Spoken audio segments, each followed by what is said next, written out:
Hello, everyone, and welcome to the episode of Rare But Real with me, Priyanka Shinde, and we are going to see the psychology behind lung congestion in this particular video. So, like I told you in the last video, we have this understanding that common cold is not a good thing. But is it so? We discussed it in the last video, that is gel O in the throat, that why common cold can actually be a good thing at one end and a bad thing at another end. So we had stopped at the point that the green cold, the green part of common cold is not good. So what exactly happens if that green cold has come in the form of mucus? That is the dangerous part of the mucus, and how we can solve that issue too.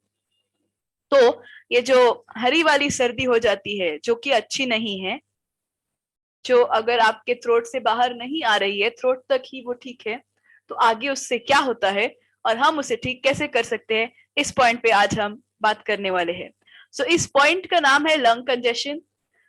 बहुत जरूरी होता है ये जान लेना कि सबसे पहले ये है क्या और जो है उसके ऊपर हम क्या कर सकते हैं. ठीक है, so we will try to understand it. So common cold है, डायग्नोज हो गए हैं, यहाँ तक रुक गया तो बहुत सुंदर, बहुत अच्छा, आप बाहर निकल सकते हैं. लेकिन if it settles in your lungs, if the bronchi are exposed to the virus, okay, वो स्वेल हो जाएंगे और उसमें सर्दी भर जाएगी. वो सर्दी को बोलते हैं fluid called as mucus. okay, so the excess fluid जो होता है वो एयर फ्लो को कंस्ट्रिक्ट कर देगा. मतलब आपकी सांस लेने की कैपेसिटी में वो फ्लूइड भर जाएगा एंड आप ब्रीथ नहीं कर पाएंगे. This is what is the logic behind lung congestion. Okay, then अगर आपको चेस्ट या लंग कंजेशन हुआ है तो आपको होगा क्या? First of all, you will cough a lot. Second, chest tight हो जाएगी. थर्ड, सोर थ्रोट, लाल थ्रोट होने के बड़े चांसेस होते हैं, बहुत सॉलिड वाले. And this has nothing to do with covid guys, so don't mix the two things. Okay, body will ache, you will feel lot of pain, you will have a headache, और बहुत ज्यादा हो गया तो fever. ठीक है, सो बहुत सारी चीजें, बहुत सारे सिम्टम हील हो जाएंगे. Fever is a 3-day process. Normal fever, common cold fever is a 3-day process. Okay, viral fever. Okay, but cough बहुत सारे वीक्स तक लास्ट कर सकता है क्योंकि हर ट्यूब हील होनी होगी लंग की. ओके, अगर कफ 14 दिन से ज्यादा लास्ट हो गया तो न्यूमोनिया है कि नहीं इतना खाली चेक करो. नहीं है तो फिर निकलने के लिए इतना कुछ प्रॉब्लम नहीं होता है. ओके, देन एंटीबायोटिक्स क्या है? एंटीबायोटिक्स तब चाहिए अगर आपको न्यूमोनिया हो जाता है या आपको वूपिंग कफ हो जाता है, मतलब वापस वापस वापस वापस, you know, that way. Okay, so what about the time when you have a normal common cold that is now inside your chest?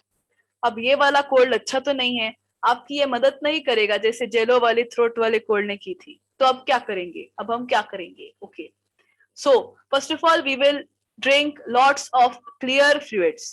पानी पिएंगे, जूस पिएंगे, ऐसे. Okay, then mist vaporiser, humidifier वगैरह अगर कुछ है, स्पेशली राजस्थान वाले लोगों के लिए ये पॉइंट है. ओके, नहीं तो कोई ड्राई एरिया में रहने वाले लोगों के लिए ये पॉइंट है. तो प्लीज लंग इरिटेशन कम कीजिए बिकॉज ऑफ दैट. अपने सर को बहुत सारी पिलोज के ऊपर रखिए. It's very important. ओके, आपका सर जितना रेज्ड रहेगा उतना आपकी तकलीफ कम हो जाएगी. You will be able to breathe better. Okay, always please bathe in hot water. Please अपने आप को गर्म पानी से ही नहलाइए. स्टीम थोड़ा आप ब्रीथ कर सकते हैं. ओके, कभी कभी पेन रिलीवर ले सकते हैं, लेकिन I will suggest no pills please for this. Okay,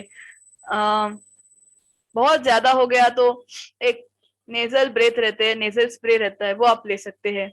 okay, लेकिन उससे ज्यादा कुछ नहीं, क्योंकि आपको अस्थमा नहीं है और उसको डेवलप नहीं करना है. देखो, हमारी habits make us. Okay, thought makes our habit and habits make us. So we have to be careful not to develop a disease by taking too many pills or by using too much stuff like nasal spray and all that, or you will develop a disease that you don't have. You don't need to do that, right? Okay, yeah. So ऐसे children को भी आप rest सबसे ज्यादा करने दीजिए, please so जाइए, आपकी बॉडी हील होती है नींद में, इसलिए. End of course again fluids, cold hair should be avoided, cold air should be taken in, steam also should be taken in. Okay, caution चाहिए, caution बहुत जरूरी है. एंड कफ सिरप भी ठीक है, आप कफ सिरप ले सकते हैं in case of children, it's totally fine. Okay, and yeah, that's it. So please don't take aspirin. उसका रीजन मैं आपको अगले वीडियो में बताऊंगी. इस वीडियो को आप लाइक, शेयर और सब्सक्राइब जरूर कीजिए. एंड या, one more thing before I forget, you please have some honey along with hot water. That will help you melt the mucus inside the lungs, not in the throat. Okay, तो thin mucus होगा, loose cough होगा, and वो धीरे धीरे धीरे धीरे करके चला जाएगा. ठीक है, लेकिन हनी इन्फेंट्स को, मतलब छोटे बच्चों को देना अलाउड नहीं है. उसका रीजन भी हम देखेंगे. What does cough do to small children, ये नेक्स्ट वीडियो में हम देखेंगे. See you soon. Please subscribe यार guys, and like and comment, and I will be really happy to know the next video on or the subject on which you want to hear a video from me. Okay, yeah. So bye from psychologist Priyanka Shinde, and yeah, please keep liking us. Okay, love you. Bye bye.